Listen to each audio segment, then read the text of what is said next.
지난 시간에 우리는 허물과 죄로 죽었던 우리를 그리스도께서 다시 살리셨고 그의 몸된 교회로 세우셨다라는 것을 살펴봤습니다.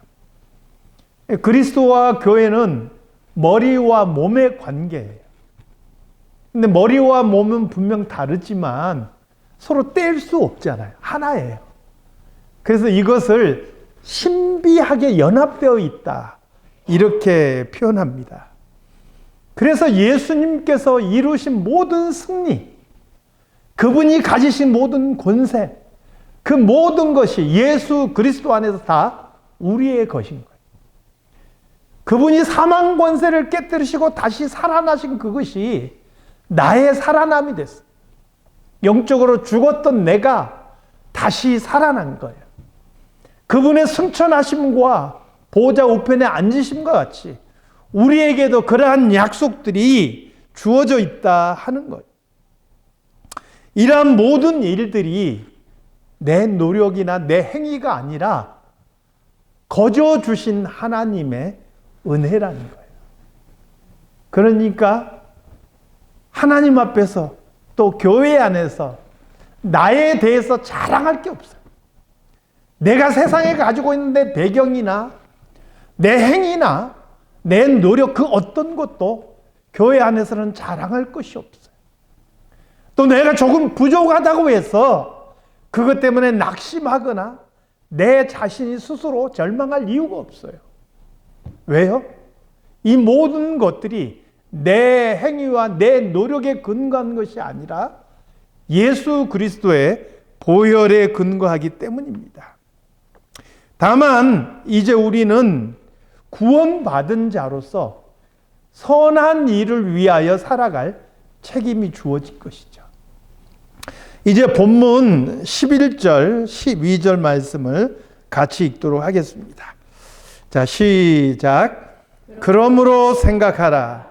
너희는 그때 육체로는 이방인이요 손으로 육체에 행한 할례를 받은 무리라 칭하는 자들로부터 할례를 받지 않은 무리라 칭함을 받는 자들이라. 그때 너희는 그리스도 밖에 있었고 이스라엘 나라 밖의 사람이라. 약속의 언약들에 대하여는 외인이요 세상에서 소망이 없고 하나님도 없는 자이더니. 우리가 어떻게 하나님의 백성이 되었고 그리스도 안에서 하나가 되어 그의 몸된 교회가 되었는지 쭉 설명한 바울은 이제 오늘 본문에 보니까 그러므로 생각하라 이렇게 말하고 있어요. 영어로는 remember, 각 절마다 11절, 12절 시작할 때마다 remember 이렇게 시작하고, 한글 성경으로는 그때에는 이렇게 이야기해요. 그러니까 우리가 생각해야 된다라는 거예요. 기억해야 된다. 보통 성경에서 기억하라라는 표현은요, 그냥 과거를 한번 생각해봐라, 추억에 잠겨봐라, 이런 의미로 사용되지 않아요. 하나님의 은혜와 약속, 그분이 어떤 일을 행하셨는지 잊지 않고 내 마음에 새기고 그것을 근거로 해서 내가 앞으로 어떻게 살아가야 될지 그것을 깊이 묵상하라, 이런 의미로 사용되는 거예요. 신명기 24장 18절 말씀을 같이 보도록 하겠습니다. 자, 신명기 24장 18절 시작. 너는 애굽에서 종되었던 일과 내 하나님 여호와께서 너를 거기서 속량하신 것을 기억하라. 이러므로 내가 내게 이 일을 행하라 명령하노라. 아멘. 하나님께서는 이스라엘 백성들에게 너희가 하나님의 백성이라면 이렇게 살아야 된다, 이런 계명들을 주십니다. 이 바로 앞절에 보면은 너는 객이나 고아의 송사를 억울하게 하지 말며 과부의 옷을 전당 잡지 말라, 이렇게 말씀하셔요. 그리고 이어지는 바로 뒷절에 보니까 내가 밭에서 곡식을 벨 때 그 한 뭇을 밭에 잊어버렸거든 다시 가서 가져오지 말라. 추수하다가 막 보리단을 묶는데 한 단을 깜빡 잊고 안 가져왔어. 잊어버렸네 하고 다시 가서 가져오지 말라는 거예요. 그건 누구의 몫이에요? 가난한 자들의 몫이에요. 과일도 마찬가지. 고아와 과부를 위해서 그것을 남겨두라는 거예요. 그리하면 내 하나님 여호와께서 내 손으로 하는 모든 일에 복을 내리시리라. 이렇게 말씀합니다. 이게 바로 하나님의 백성들의 살아가는 삶의 모습이라는 거예요. 그런데 하나님께서 이러한 명령을 내리시는 근거가 뭐예요? 두 가지라는 거예요. 하나는 너희가 애굽에서 종 되었었던 것을 너희들이 기억해야 된다. 종이라는 것이 무엇입니까? 혹시 어떤 사람은 우리 어렸을 때 봤던 머슴을 생각할지 모르는데 머슴은 전혀 종이 아니에요. 노비도 아니에요. 그냥 싹쓸 받고 일해주던 사람이에요. 과거 조선시대 때 노비를 생각할지 모르는데 노비하고도 또 달라요. 종은 노예인데 이 노예는요, 그 자체로 인격이 없는 존재예요. 그냥 말할 줄 아는 재산에 불과한 그런 존재가 바로 노예였어요. 이스라엘 백성들이 애굽 땅에서 종이 되었다, 노예였다라는 것은요, 그들이 그곳에서 살아가면서 어떤 꿈도 미래에 대한 소망도 가질 수 없는 상태였다. 그들의 자녀에게 미래를 이야기할 수 있고 꿈을 키워줄 수 있는 어떤 환경도 아니었다. 그런 의미인 거예요. 수가 많아지면 위험이 될 거라고, 위협이 될 거라고 아들을 낳으면 부모의 손으로 그 아들을 나일강에 던져서 죽여야 됐어요. 그런 비참한 상황에 놓여 있었던 게 이스라엘 백성들의 모습이었다. 그런데 하나님께서 또 하나 기억하라는 거예요. 그런 비참한 너희들을 하나님께서 애굽 땅에서 건져내시고 하나님의 백성을 삼아 주셨다. 이거 기억하라는 거예요. 그래서 하나님의 백성으로서 살아가는 삶이 때로는 이게 불편하고 때로는 힘이 들을지 모르지만 과거에 내가 어떤 사람이었고 그리고 그런 나를 하나님께서 어떻게 구원하셨는지를 기억한다면 원망이나 불평이 아니라 감사할 수밖에 없다는 거. 기억해야 돼. 생각해야 되는 거. 오늘 본문에 담겨 있는 그러므로 이제 생각하라 이 말에도 그 두 가지 의미가 고스란히 담겨 있는 거예요. 그래서 첫 번째, 우리는 이전에 어떤 존재였는지, 그리고 두 번째, 그런 우리를 하나님께서 부르셔서 어떤 존재를 삼아 주셨는지, 이 두 가지가 담겨 있는 거예요. 그 첫 번째로 이전에 우리가 어떤 존재였는지를 소개하는 말씀이 11절과 12절에 나와 있는 거예요. 한번 화면을 다시 한번 띄워주겠는데 읽지는 않을 거예요. 그냥 저거 보시면서 가만히 말씀을 들으시기 바랍니다. 우리가 육체로는 이방인이었어요. 여기서 육체는 영적인 것과 대비되는 육체를 말하는 게 아니라 우리 실제적인 몸이 가지고 있는 신분을 말하는 거예요. 유대인이 아니잖아요. 혹시 이 자리에 유대인 계시나요? 없으시죠? 저도 유대인 아니에요. 생긴 건 좀 까무잡잡하게 보일지라도 정통 한국인이에요. 여기에는 우리는 다 유대인 아무도 없어요. 그러니까 유대인의 기준으로 보면 우리는 어떤 사람이에요? 이방인이에요. 그 이방인들을 향해서 유대인들이 뭐라고 불렀느냐? 할례 받지 못한 자, 이렇게 불렀어요. 이게 멸시하는 표현이에요. 그래서 다윗이 골리앗을 지칭할 때 이 할례 받지 못한 자가 하나님과 하나님의 백성들을 모욕한다라고 분노했던 거예요. 이 이방인들을 보는 유대인들의 시각이었어요.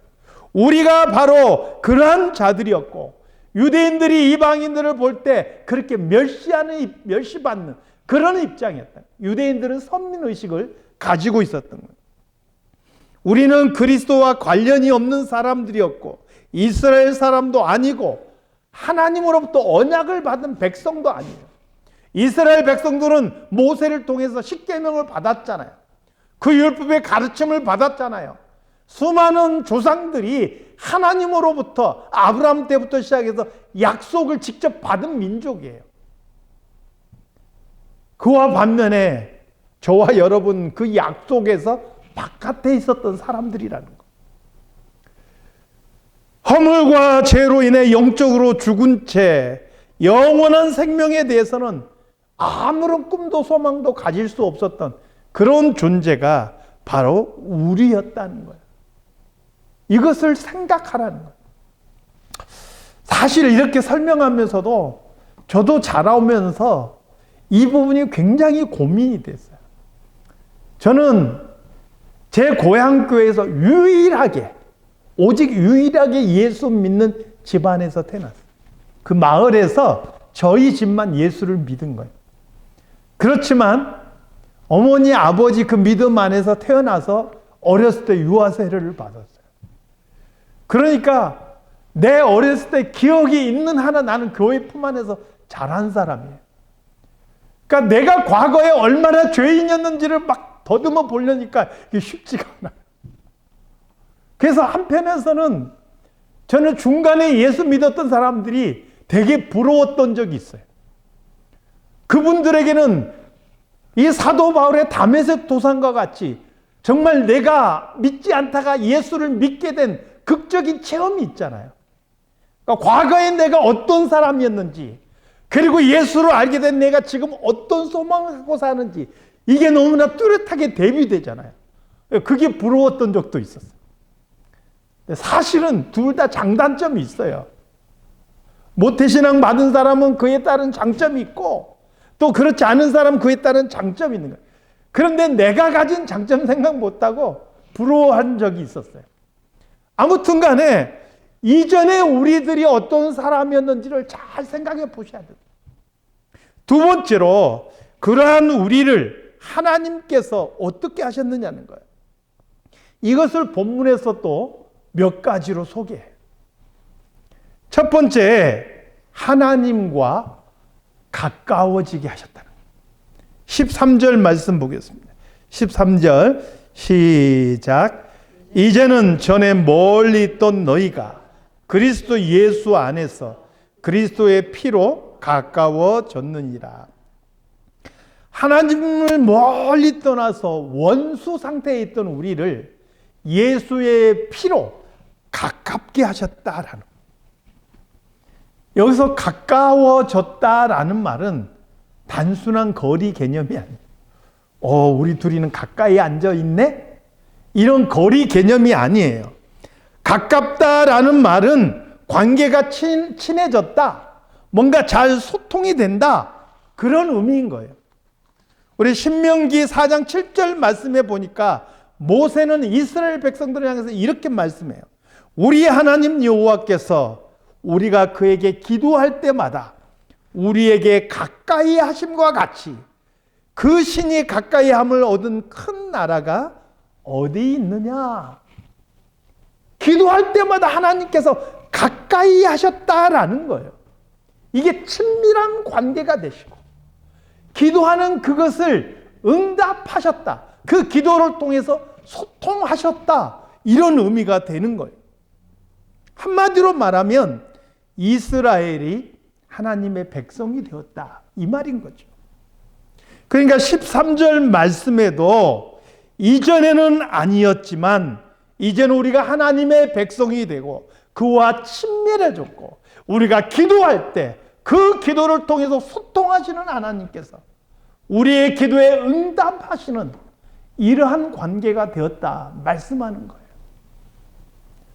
사랑하는 성도 여러분, 예수 그리스도의 피로 우리는 하나님과 가까운 사이가 됐어요.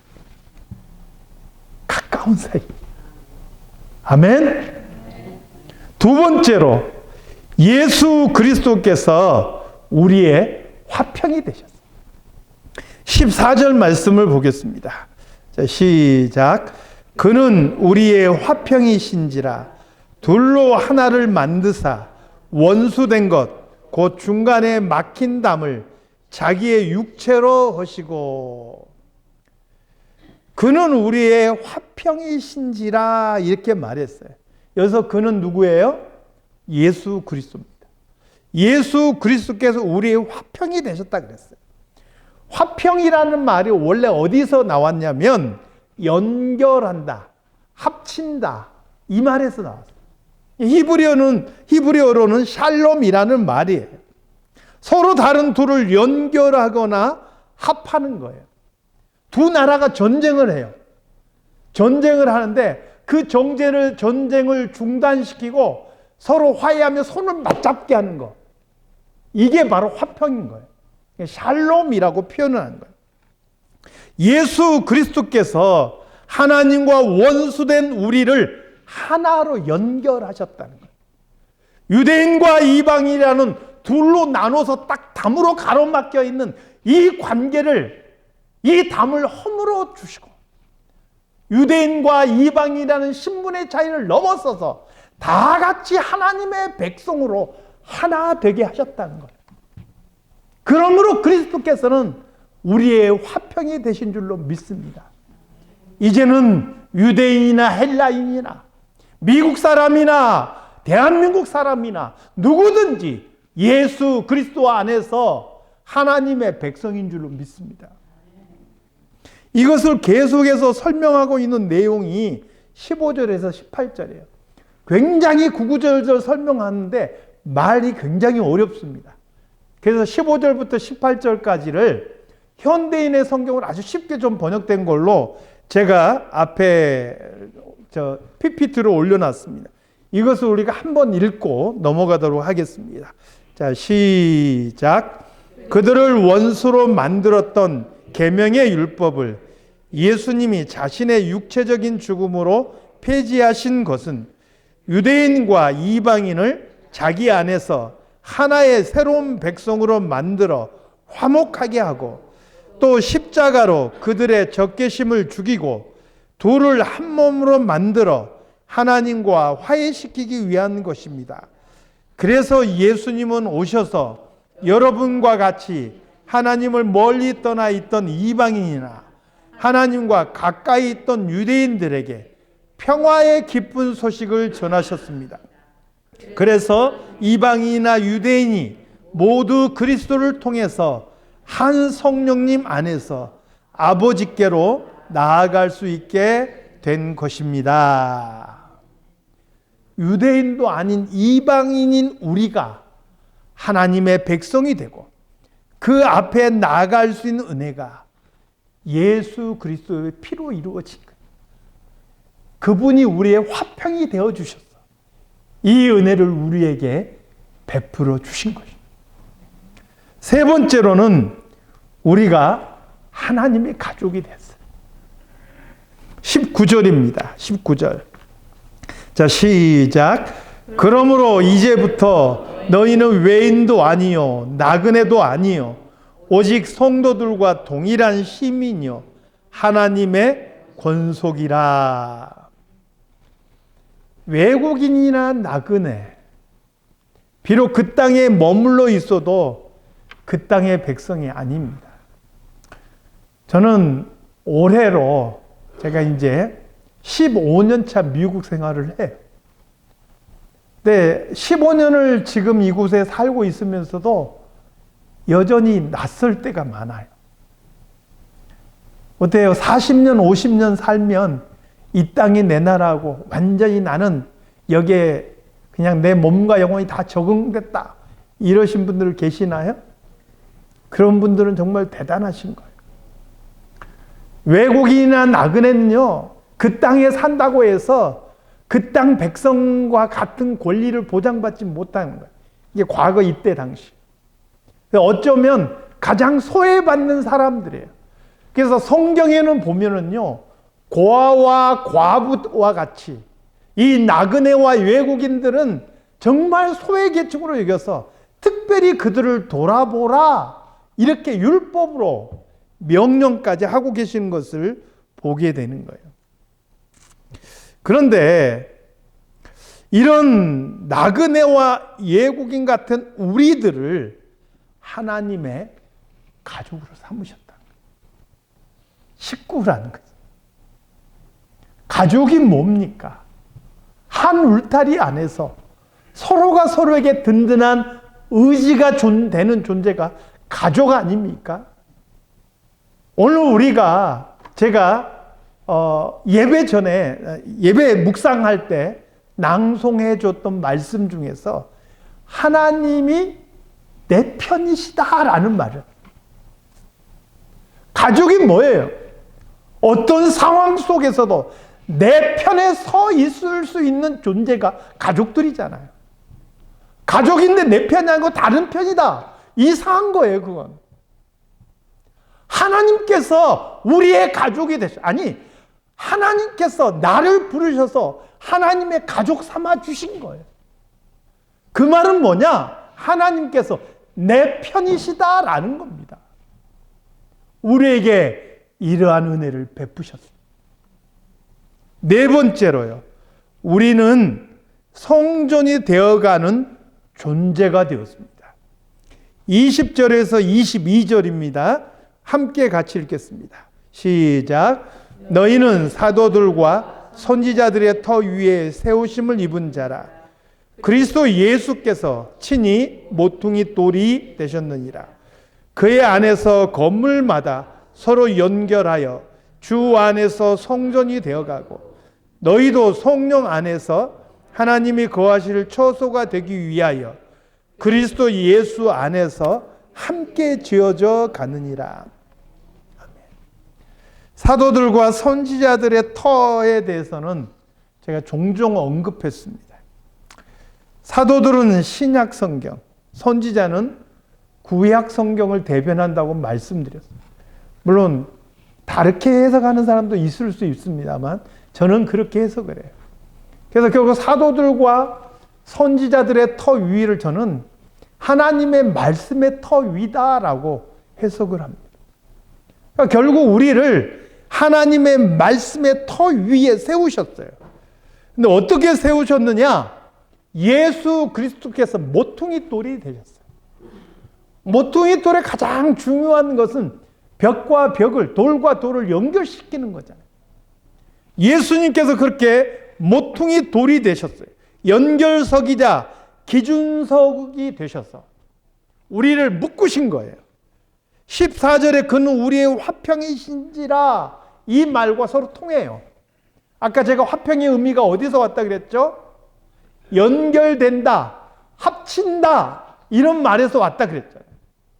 그러니까 하나님, 예수님이 우리의 화평이시다라는 이 말과 그분이 모퉁이 돌이다라는 말은 서로 비슷한 말이에요. 긴밀한 의미로 같은 의미를 가지고 있다라는 거예요.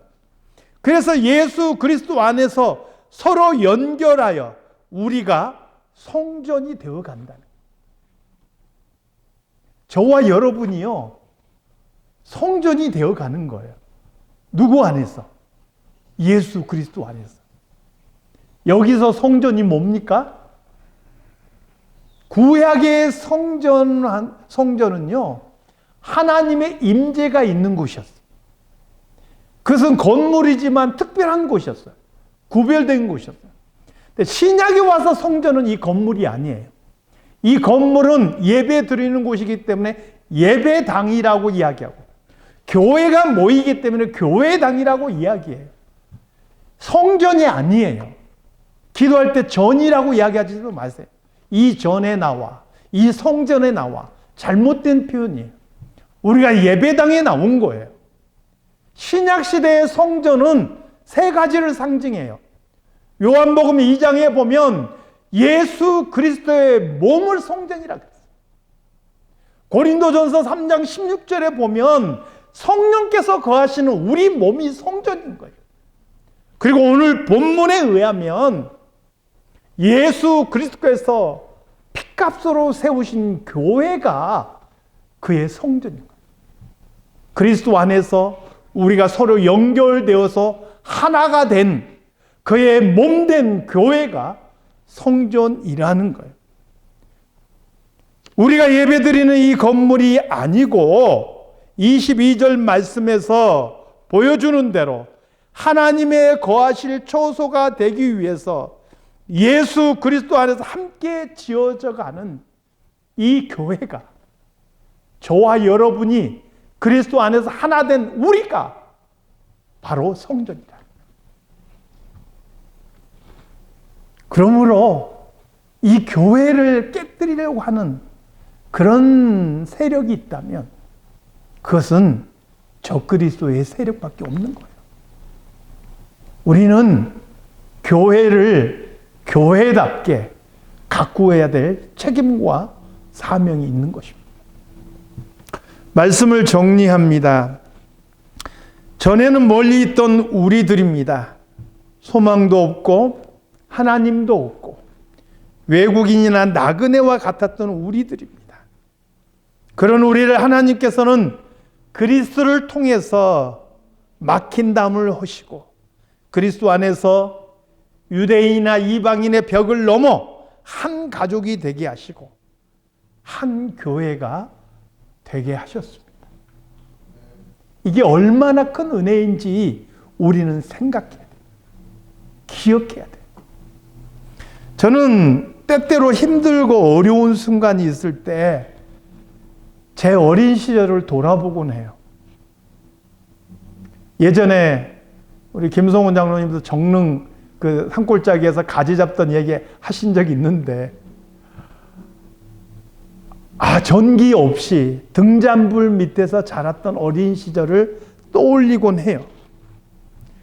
대학 다닐 때까지 전화가 없어서 전화라는 것 자체를 하는 것이 어색하고 전화를 거는 것 자체가 두려웠던 그런 기억들을 더듬어 봐요. 오남매를 키우시기 위해서 그리고 가르치기 위해서 최선을 다했어요. 저희 부모님은. 그래서 어렸을 때 좋은 추억이 많아요. 그럼에도 불구하고 그 시절로 돌아가겠느냐 했을 때 너무 싫어요. 삶이, 이런 표현 뭐하지만 돌아보면 정말 구질구질하고 힘들었던 기억이에요. 그런데 그때를 기억해보면, 그때를 생각해보면 지금 내가 얼마나 큰 은혜 속에서 살고 있는지를 다시 깨닫게 돼요. 어렵고 힘들다라고 느끼다가도 그렇게 과거를 돌아보고 내가 어떤 환경에서 자랐는지를 생각해보면 그냥 내 마음속에서 그래, 지금 이것도 감사하지, 이런 생각을 떠올리게 됩니다. 우리 신앙도 그렇다는 거예요. 내가 예수 믿고 살아가는 데 있어서 조금 어렵고 힘들다 할 때 우리는 어떻게 해야 돼요? 생각해 보셔야 돼요. 기억해 보셔야 돼요. 내가 어떤 존재였고 어떤 은혜를 받았는지, 그리고 내가 어떤 약속과 소망을 가지고 살아가는 존재가 됐는지 생각하셔야 돼요. 그것을 생각 못하면 광야의 이스라엘 백성들처럼 원망하고 불평하게 되는 거예요. 그것을 기억하고 생각하는 성도는 감사와 찬송을 하게 되는 거예요. 원망과 불평이 아니라 감사하며 살아가는 성도들이 다 될 수 있기를 주님의 이름으로 축원합니다. 하나님 아버지, 약속도 없고 소망이 없던 우리들을 이제 하나님의 가족, 한 식구가 되게 해주셔서 감사를 드립니다. 우리 삶이 힘들고 어려운 때마다 이제 생각하게 해 주시옵소서. 기억나게 해 주시옵소서. 그래서 우리 안에 잃어버린 감사와 기쁨을 회복하게 도와주시옵소서. 예수님의 이름으로 기도드리옵나이다. 아멘.